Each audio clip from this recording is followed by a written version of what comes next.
ધારી મીઠાપુર ગામડાના ખેડૂતે પ્રાકૃતિક ખેતીથી આત્મનિર્ભરતાની ઉડાન ભરી। અમરેલી જિલ્લાનો ખેડૂત આજે માત્ર પરંપરાગત ખેતી સુધી સીમિત નથી રહ્યો, તે નવીનતા, મૂલ્યવર્ધન અને બજાર જોડાણ દ્વારા ખેતીને નફાકારક વ્યવસાય બનાવી રહ્યો છે। આવી જ એક પ્રેરણાદાયક કહાની છે અમરેલી જિલ્લાના ધારી તાલુકાના મીઠાપુર ગામના દિલીપભાઈ હિરપરાની। તેમણે પ્રાકૃતિક ખેતી અપનાવી પાકનું મૂલ્યવર્ધન કરી અને વેચાણ કર્યું અને એક સિઝનમાં લાખોની આવક હાંસલ કરી છે।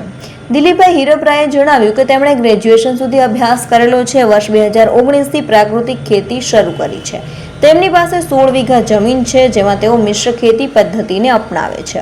મિશ્ર ખેતી હેઠળ મરચા, હળદર અને ઘઉં જેવા પાકોનું સંકલિત વાવેતર કરવામાં આવે છે।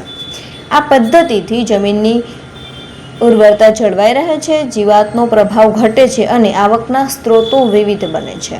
દિલીપભાઈ જણાવે છે કે પ્રાકૃતિક ખેતીમાં રાસાયણિક ખાતર, ઝેરી દવાઓનો ઉપયોગ કર્યા વિના દેશી ગાય આધારિત જીવામૃત, ઘનજીવામૃત અને દશપર્ણી અર્ક જેવા કુદરતી રાસાયણિક ઇનપુટ્સનો ઉપયોગ થાય છે। પરિણામે પાકનો સ્વાદ, પાકની ગુણવત્તા અને બજારમાં માંગ પણ વધે છે। તેમની ખેતીમાંથી એક સિઝનમાં અંદાજે 12 થી 15 લાખ રૂપિયાનું ઉત્પાદન મળે છે, જે પરંપરાગત ખેતીની સરખામણીએ ઘણું વધુ છે। દિલીપભાઈની સફળતાનું મુખ્ય રહસ્ય માત્ર ઉત્પાદન પૂરતું સીમિત નથી, પરંતુ પાકના મૂલ્યવર્ધનમાં પણ છે। તેઓ હળદરને કાચા સ્વરૂપે વેચવાની જગ્યાએ તેની સફાઈ, ઉકાળ, સુકવણી અને પીસાણ કરીને ઉચ્ચ ગુણવત્તાનો હળદર પાવડર તૈયાર કરે છે। એ જ રીતે મરચામાંથી મરચાનો પાવડર બનાવવામાં આવે છે, જે સ્થાનિક તેમજ આસપાસના બજારોમાં સારી માંગ ધરાવે છે। ઘઉંના પાકમાં પણ દિલીપભાઈ નવીનતા લાવે છે। ઘઉંમાંથી પોક તૈયાર કરીને તેનું વેચાણ કરવામાં આવે છે, જે ખાસ કરીને તહેવાર અને લગ્નની સિઝનમાં લોકપ્રિય છે। ઘઉં પરિપક્વ થયા બાદ તેનું ગ્રાઇન્ડિંગ કરીને અલગ અલગ ગુણવત્તા મુજબ વેચાણ થાય છે, જેથી પ્રતિ ક્વિન્ટલ વધુ ભાવ પ્રાપ્ત થાય છે। આ તમામ પ્રક્રિયાઓથી પાકનું મૂલ્ય અનેક ગણું વધે છે। દિલીપભાઈનું કહેવું છે કે પ્રાકૃતિક ખેતી માત્ર આવક વધારવાનું સાધન નથી, પરંતુ આરોગ્ય, પર્યાવરણ અને જમીન સંરક્ષણ માટે પણ મહત્વપૂર્ણ છે। ઓછા ખર્ચે વધુ નફો, સ્વસ્થ ખોરાક અને લાંબા ગાળે ટકાઉ ખેતી, આ ત્રણેય લાભો એકસાથે મળે છે। આજે તેમની ખેતી અને અનેક ખેડૂતો માટે પ્રેરણા સ્ત્રોત બની છે અને આસપાસના ગામોના ખેડૂતો પણ પ્રાકૃતિક ખેતી કરી અને મૂલ્યવર્ધન તરફ પગલાં ભરવા શરૂ કર્યા છે। આ રીતે દિલીપભાઈ હિરપરાએ સાબિત કરી બતાવ્યું કે જો યોગ્ય આયોજન, મહેનત અને નવી વિચારસરણી અપનાવવામાં આવે તો ખેતી પણ લાખોની આવક આપતી સફળ વ્યવસાય બની શકે છે।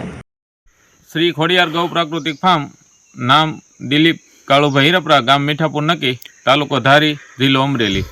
અમે 2019થી દેશી ગાય આધારિત પ્રાકૃતિક કૃષિ કરીએ છીએ। એમાં અલગ અલગ પાકનું વાવેતર કરતા હોય છે। જેમ કે ઘઉં વાવતા હોય તો રનિંગ ઘઉં, ટૂંકમાં લોકવન ઘઉં ન વાવતા હોય, સોના મોતી ઘઉં છે, બંસી ઘઉં છે, જેના ન્યુટ્રિશન વેલ્યુ વધારે હોય એ ટાઈપની અને દેશી ટાઈપની વેરાયટી વાવતા હોય।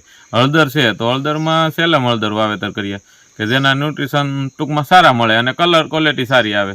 તો આવી રીતના અલગ અલગ પાકોનું વાવેતર પ્રાકૃતિક કૃષિમાં કરીએ છીએ। ઉત્પાદન કેટલું મળે બધું? ઉત્પાદનમાં હળદરની વાત કરીએ તો 20 મણ, ટૂંકમાં મોટા વીઘા છે અમારા, 24 ગુઠાએ 20 મણ પાવડર તૈયાર થાય છે, હળદર પાવડર।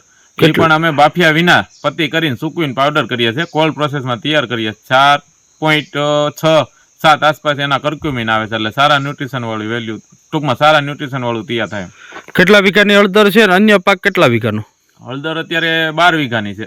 અને અન્ય પાક? અન્ય પાકમાં બંસી ઘઉં છે, લોકવન ઘઉં છે, જે પોક પાડવા માટે છે, પોક તૈયાર કરવાનો છે, અને બંસી ઘઉં છે એને તૈયાર કરીને વેચવાના છે। વાર્ષિક આવક? વાર્ષિક આવક 12 થી 15 નો રેશિયો રહે છે, 12 લાખ થી 15 લાખ આસપાસનો।